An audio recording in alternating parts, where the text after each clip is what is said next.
Welcome to Burnt Out. The Burnt Out podcast shares the stories of firefighters, emergency personnel, and other first responders around the world to create a pathway to save lives.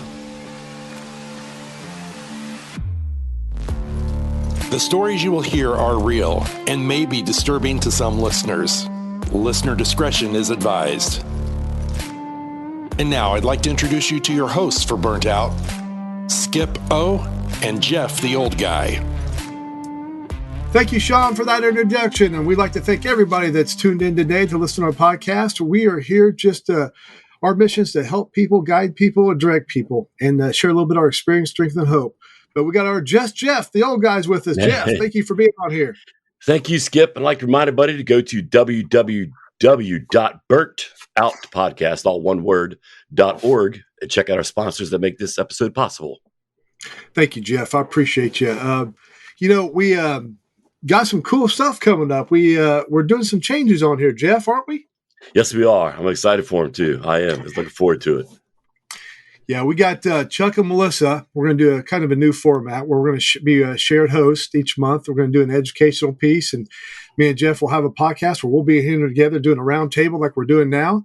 Melissa will come on, and she's a young blood. She's 24, 25 years old. She's got about 4 years on, is it DCAP? Where's that at, Jeff? They call it DCAP, but there's an L in there, and the L is silent. I guess it's a Georgia thing. It's in Georgia. I think they're running about 800 to 1,000 firefighters and got 26 stations. I could be wrong on that, and they can correct me later. But they're coming on board here in the next few weeks, just to make this podcast a little bit better, informational, and just to share their wisdom with us. And I'm looking forward to that. Oh, absolutely. It's going to be some good information to be able to tap into and use as resources as well. And they're young, as opposed to the old guy here. Young bloods. Well, I tell you, if you want to listen to Melissa and Chuck, Melissa did the last episode. Just scroll back to the last episode. Then Chuck Bray, he's a captain on there. He did the other episode really good. I like Chuck's Southern accent, man. It's just like that's a homey feeling when you hear him talk. Yeah, it's all natural. There's no doubt about that. And his mustache. Natural. Yeah, did you notice that mustache too? That waxy. I tell you, I thought it was Magnum PI, man. That was that, and that's a fireman mustache too. That's yes, true. It is. Yes, it absolutely is. But well, Jeff, our job is just kind of share what's going on with people. Background on me, I'm a recovering alcoholic and addict. I've been sober 23 years. Even though I've been sober 4 years ago, I went to the Center of Excellence for PTSD, depression, and I didn't want to be on this earth. I wanted to kill myself simply because I never got help with that. And finally, I went and got help. I was there 42 days. Things worked out. That's when the worldwide peer support was created. And we were able to help a lot of people through our Zoom meetings on Tuesdays, Thursdays, and Sundays at 8 p.m. Eastern. You can go to worldwidepeersupport.org to see that. And then through that, me and Jeff met about a year or two ago. Jeff, is that right? Yeah, I was thinking about that today. It seems longer, but I think you're right on there about a year or two. Yeah. So, Jeff, what's your story? Tell everybody a little bit of your story so I can get to know you. Well, I've been under fire and EMS service. I started as a young lad at 13 and went on up now. And I'm not going to tell you my age now, but I don't feel 60. But I hit that lonely, dark place. I found out I had a basement at it in October of 2019 and went to the Center of Excellence, stayed there for 43 days and learned about my depression, PTSD, and anxiety. And I didn't know how to grieve, which I didn't know about that then. And since then, I went on my own to become sober. And have been sober for just over 2.5 months now. So that's awesome. Yeah, it's still. I mean, the sober part's great. I like it. It saves a lot of money, keeps my head out of the clouds and in the nice blue sky, which is great. 2.5 months or 2.5 years? Oh, did I say 2.5 months? I meant 2.5 years. Yeah. I said, is there something you didn't tell me? Oops. Yeah. Nah, it's definitely 2.5 years, every bit of it, and it's great. I mean, I like it a lot. The depression, yes, an everyday struggle like everybody else deals with too, with your daily events and this stuff that, occasionally will show up and just bug you at random times. But yeah, push on, move forward. Don't ever Absolutely. Stop. I tell you, that's what me and Jeff, we can relate a lot. I'm 57 years old. I was on the department for 33 years. Jeff still working, still teaching classes and doing things that he needs to do. Jeff, how long has it been altogether for you being a first responder and a paramedic and all that good stuff? 47 years. Yeah. Wow. That's years. Yeah. Yeah. That's definitely years. That's a long time. Yeah. I wanted to do more, but I got knocked out of an injury in August of 2020. And that literally knocked me off my feet. I suffered a knee injury in the back of the medic unit. And, like I was telling you earlier today, in for another surgery next month. So that'll be number 4.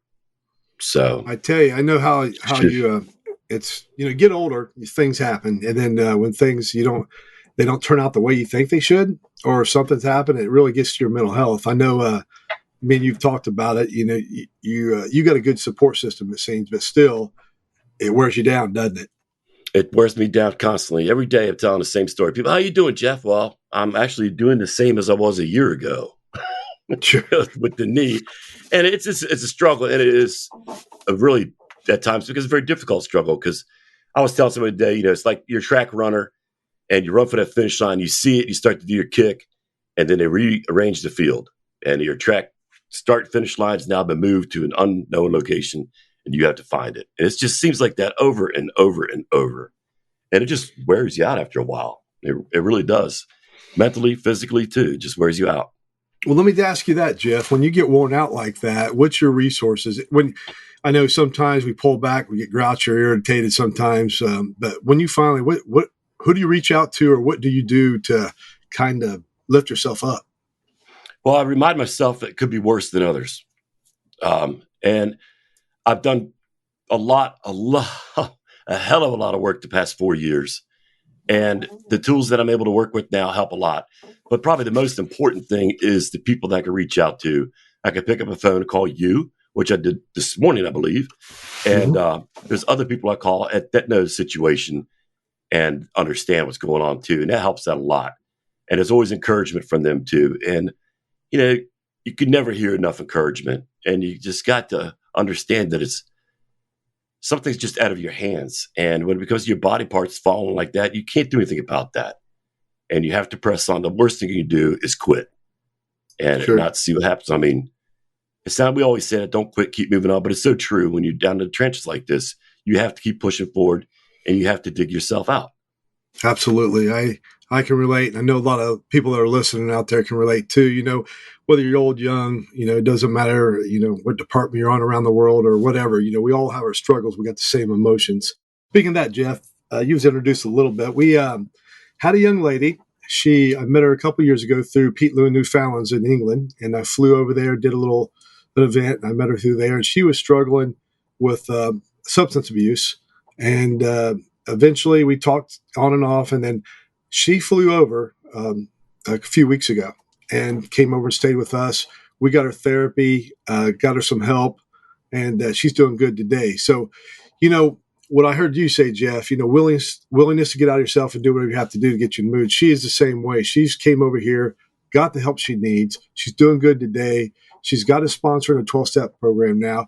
We reconnect. She came here to meet somebody over there. We connected her to somebody over there with does brain spotting. So she flies back Saturday and she's got a support system there. So, having a support system is gold, with me and you and the people that we're around.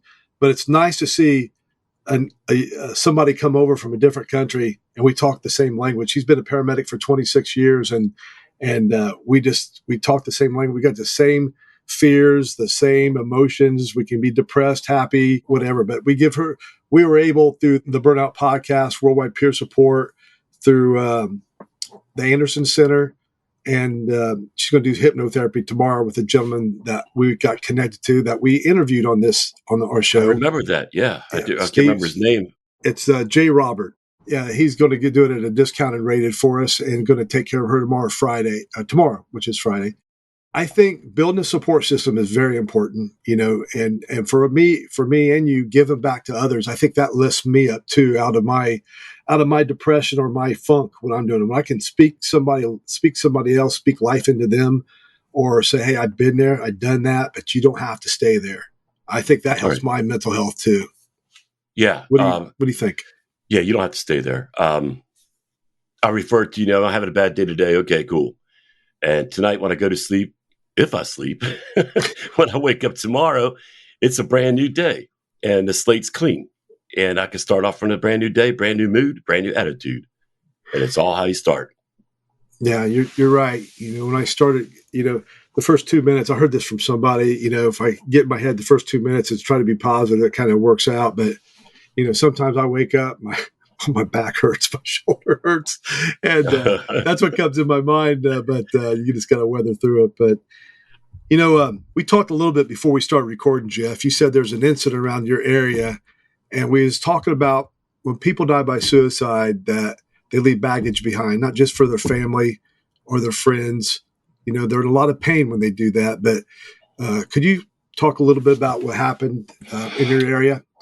Yeah, there's a bridge just southeast of me. That's it's a high bridge. Apparently connects what we're going to call Calvert County to St. Mary's County, vice versa, down by the Pax River Naval Air Station.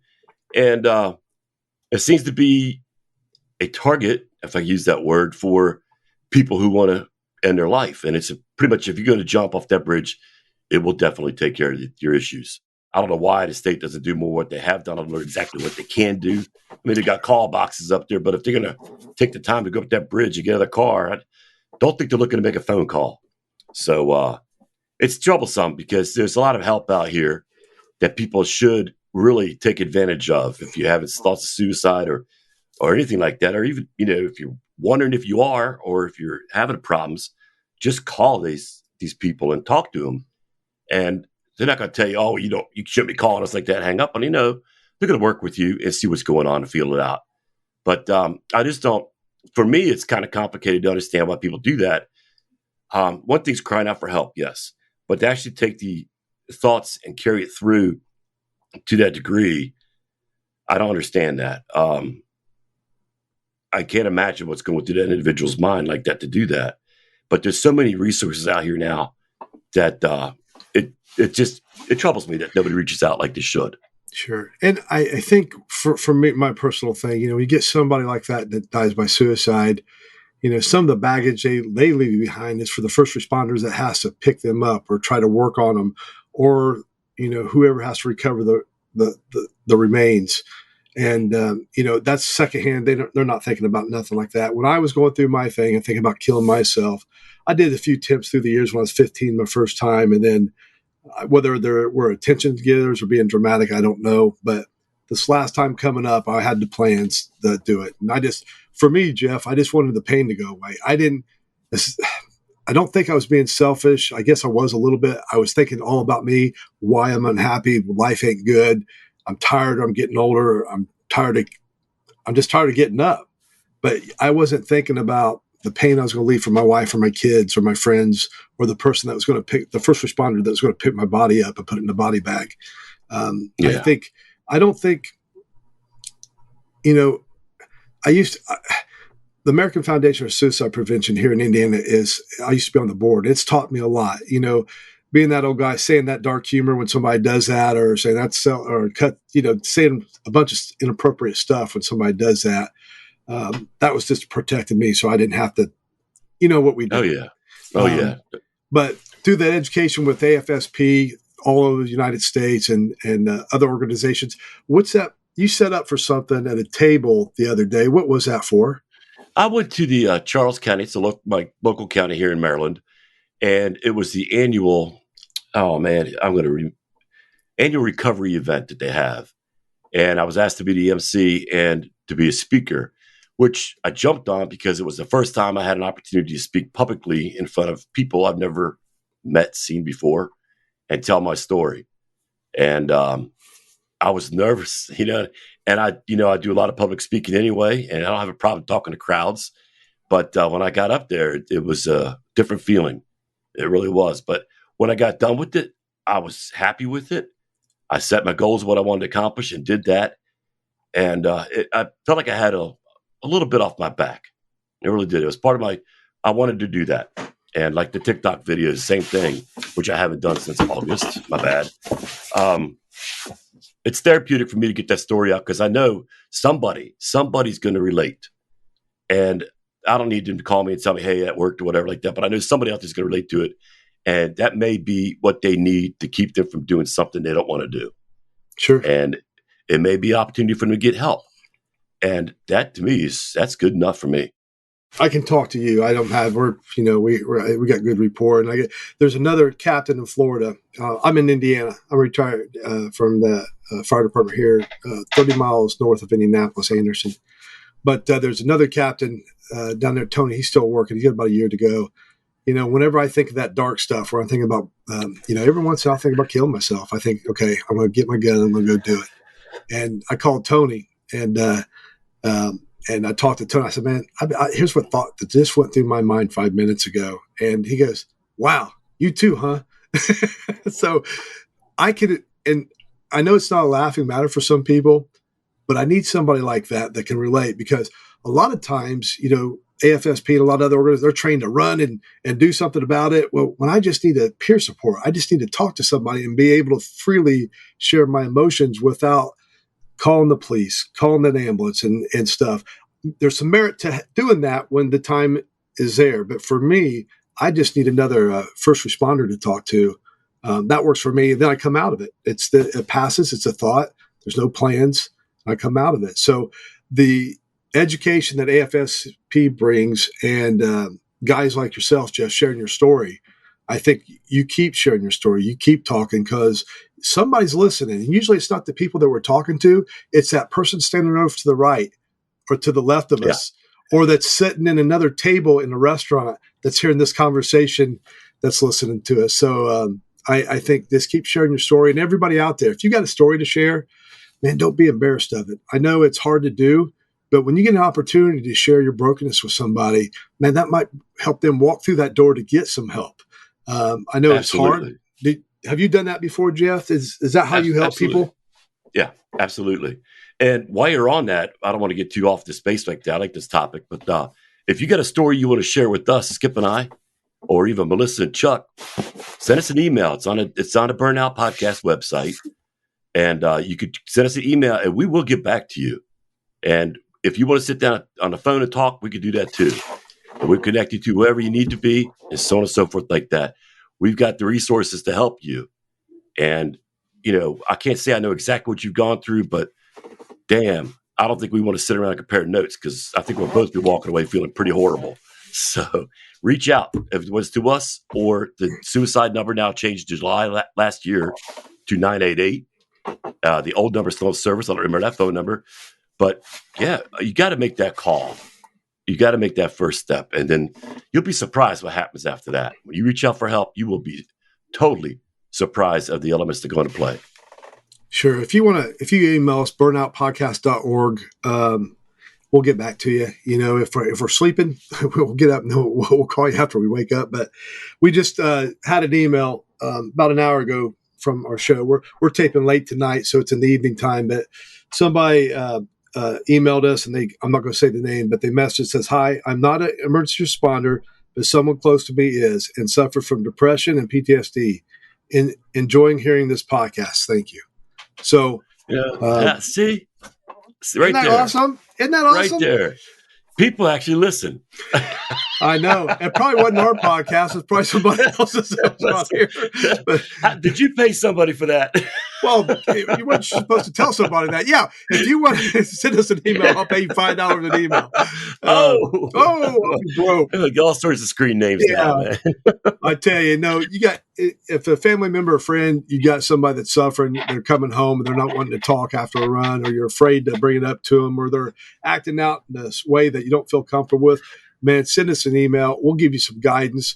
We'll give you our personal information. We'll talk to that first responder ourselves and share our story with him or her, whether it's a policeman, firefighter, paramedic, military person, emergency room person, dispatchers, yeah, whoever it is. And like for us, if somebody's none of those, and you're hearing this podcast and you need help, guess what? Email us. We're not going to turn anybody away. We focus on first responders, but guess what? We're human beings. A lot of people have trauma, and we want to make sure we get you the right person that can help you. Yeah, we've been where you're at. I think that's a very safe thing to say. Is I know I've been where shit. Like I said, I didn't realize that rock bottom had a basement until 2019, and it's just as cold and dark as the first level. So it sucks. I mean, it really does. But we've been through this, so I'm not going to say we're strangers to it because I don't know your exact situation, but don't hesitate to call. And real quick, I want to thank that person for sending an email in. You just made my day. I mean, people really listen. Absolutely. And that made my day. And that's what exactly I'm going to reach that one person. And this person has a friend who's that first responder. So if that individual gets jammed up, this person knows how to get help for him. Absolutely. So we've already made a connection right there. And I like that. No, that's I like good. that. It's good stuff. There's a lot of things out there for first responder for trauma, and some things I've been through: EMDR, brain spotting, talk therapy. I did hypnotherapy, and I'm not the kind of guy that runs and does all this stuff. I want to keep doing this new stuff, but I want to do something that works, and so I can pass it out on to other first responders or even people that have trauma. Because even though you have some kind of trauma, you can do this EMDR. You don't have to be a first responder. But you can Google EMDR, and it'll tell you what that does. It desensitizes you from that trauma, and it helps both hemispheres of your brain kind of go together. But I can't tell you exactly why it works and how it works, but read up on it. Brain spotting is similar to EMDR, but it's focused on one area. EMDR does clickers. Sometimes they do light therapy like Melissa was talking about, but I'm interested in that light therapy. Yeah. I want to check that out. Along with the 12-step program, if you got an alcohol addiction problem, there's a 12-step program where they go NAACA or something, whatever works for you, just do it 100%. Doing something is better than doing nothing. And absolutely stay with it. Just because you're feeling better and you're not drinking or drugging or your mental health, you still got to do maintenance on your program or spiritual program. I do. I got to just like your vehicle. Yeah, just like your vehicle. As far as our English friend, she flies back. She flies out Saturday, Jeff. She's doing well, and I'm just so tickled to death to be able to help her. I was thinking, I think a lot. My mind goes a lot. I was thinking we could do some kind of exchange program and let's just use one country at first, England, America, because what I think, bringing her out of her environment and bringing her here and have it focused on what we're going to do, it helped her a lot. Just like vice versa. Take somebody from America, first responder, take them over to England and get involved in some of the things they do. Might be something that could happen in the near future. We'll see what happens, Jeff. Just want to put it out there. I'm going to go off subject here for a minute. I've always wondered what it'd be like to take their wagon and match it up to one of our wagons over here and run side by side and see how effective their fire apparatus is compares to ours. Wait a minute. Because there's a drag race? No. I'm talking about compatibility when you get on the fire ground. The first arriving wagon gets in there and see how the first crew works and how they do it. Because the way they do stuff over there is totally different. But, of course, the fire is going to go out. But some of their aerial ladders are like, oh, my gosh, 175, 200 feet? But they go over these small diameter hoses, high pressure. And their gear's different, their apparatus laid out different, but they do the same thing we do. But I would just always like to see what that difference would be with their apparatus versus our apparatus side by side. Okay, I told you I was going to go off on a sidebar here. I still want to see a drag race. 2 fire trucks, see a drag race. That's man. That's where I went. I don't know. That would be pretty cool. I'd go for the drag race too. Yeah. I tell you what, if anybody's interested, I just threw it up to Jeff today. Next March 2024, we're going to go to England. Peterloo, Newfoundlands. He does emotional support swims for first responders with his Newfoundlands. It's very therapeutic. I went there a few years ago and did it. I didn't know what to expect until it worked. You get in the lake. These Newfoundlands, they can pull up to 10 people by themselves, Jeff, through the water. And, oh my gosh! But he has a way of doing things. Him and his team. If you go to Peterloo in Newfoundlands and on Facebook, you can search that. And you can see some of the videos of what they do there. He's been on Nickelodeon, Good Morning Great Britain, Channel 5 News, all kinds of different news says there has done articles about him. He's won a dog contest, and I can never say it's Croofs or Crufts, something. He won that Hero Dog Award. And I seen him out in the stadium in front of 7,000 people. This guy don't cry. but he was crying out like a little baby. It was amazing. It was amazing what they do over there. But we're planning to doing a March thing and 2024 and going over there. At least I am. I was going to go in December, but unfortunately, my old parts need surgery, so I'm going to put it off until March. And I invite anybody that's listening, if you're interested in wanting to go, start saving up some money now, and we'll connect you, let you know what we're going to do. I remember doing that one. It wasn't too long ago, but wow, we're up to 49 episodes. 49? That's pretty good. Yeah, we're at 49. Is this 50? Are we doing the 50th episode? This is number 49. Yeah. Oh, number 49. Okay. We started over a year ago. Jimmy Young was our first one, and we did that. It was Jimmy went to the pile at 9/11, worked on the pile. Through that, he got cancer. Didn't look good for him, and then he got some help, and he's doing great today. Jimmy's doing well. So I met Jimmy the first time at FDIC this past April 2023, and I was impressed with him. And he stepped up. He set the bar high when he did the stair climb. I tell you gosh, what, man, that amazed me. How many is it? Like 3? I don't know how many steps they are, but they do a stair climb at FDIC. That's that big convention in Indianapolis for firefighters. They got over 30,000 people from 62 countries come. Jimmy, like I said, he went through cancer. He still wasn't in the best of shape.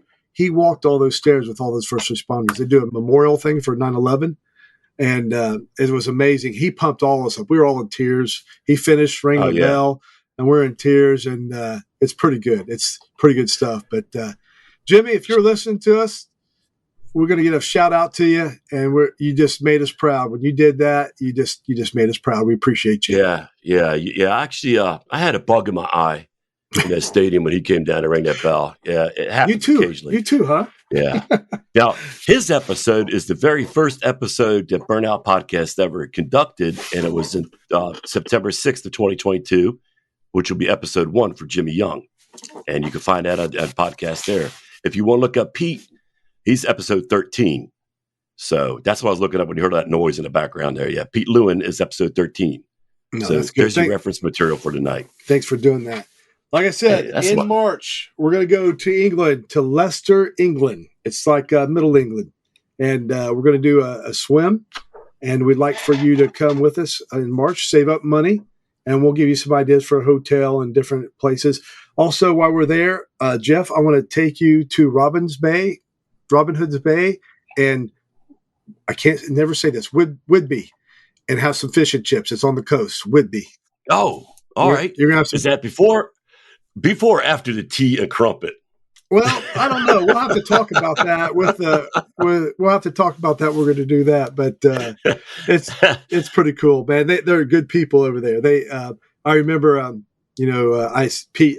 I was going to come over in December, and I was talking to Holly that's over there, her and her husband Andy. I said, well, I don't want to intrude on Pete because there's some issues going through him now. He's got some personal things going on with him, and well, you can come over here. And then Sally, I talked to Sally, and Sally goes, well, you can stay with us too. So I got all kinds of places to stay, Jeff. I don't know where you're staying, but I got all kinds of places to stay. I don't know. I don't know what they have around there. You got train stations. I could bunk under a bench there or something, I'm sure. Well, they got a bridge. You can sleep right under the bridge. I'll show you a good spot to sleep. Does it always rain there? You know what? When we were there, it was nice. It was beautiful. It rained a little bit, but it didn't. I thought the same as you, overcast, rainy, foggy. But no, it was sunny. It was nice. It was beautiful. But when I went, it was December, so it was cold. It was cold, but it was beautiful out. It was, the sun was out, but it was a little chilly. A good round of golfing. Wouldn't that be something? Just feel say you could play golf in England. Golf. That windmill kept getting my way. I quit playing a long time ago. Not that kind of golf. Not the other 4-letter word. Hey, just pick the thing up. Be happy you got it. Quit hitting it. That's George Carlin. He goes, just pick it up, put it in your pocket. Be happy you got it. I always remember that movie with the putt-putt golf course. Who was that? He played a hockey player. Happy Gilmore. Happy Gilmore. Yeah, yep. When he tore that putt-putt course up. And that reminds me of me. That's funny. I would tear that place up. Well, Jeff, thanks for you coming here on a late notice from me, and I appreciate you. I was watching Thursday Night Football, and then I realized I really wasn't watching, but one team played against another team, and the other team was beating the hell out of the other team. Well, so by the end of the second, Tell me who's playing. It was Washington Commanders, which are not my favorite team, against Chicago. And Chicago was pretty much dominating both ends of that field, offense and defense. So it wasn't one of my happy Thursday night things. So I was actually relieved to come up here and talk to you and to sit down there and cuss at the TV. So. Well, I'm glad you came on. I want to remind everybody, you can either go to our website, burnoutpodcast.org, and you can connect with Worldwide Peer Support, or you can go straight to worldwidepeersupport.org and hit their support meetings for first responders. That is Sunday, Tuesday, and Thursday, 8 p.m. Eastern. They're good meetings. And also on Thursday, they got a family meeting that they meet too. So there's emails and phone numbers you can call. If you're having a problem, you can go on worldwidepeersupport.org. There's a RIT team. You can call some numbers on there if you need help.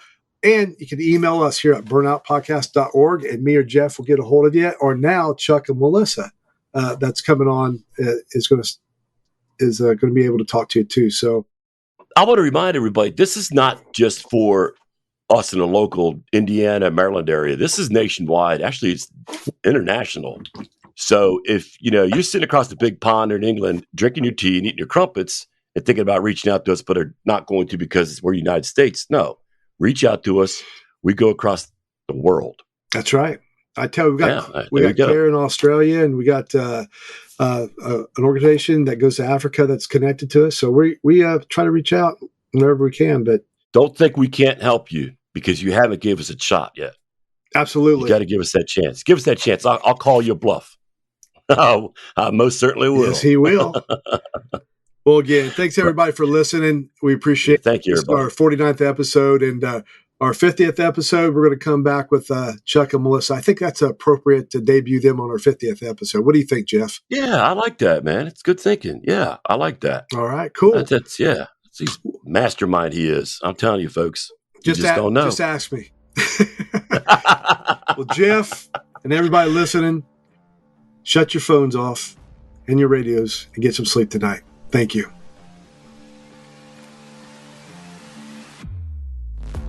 Thank you for listening to Burnout. Burnout is brought to you by the Worldwide Peer Support. You can visit Burnout Podcast at burntoutpodcast.org or visit Worldwide Peer Support at worldwidepeersupport.org. Your hosts for the Burnt Out Podcast are Skip O and Jeff the Old Guy. Produced by Sean P. Neal. A MyPodcast.media production.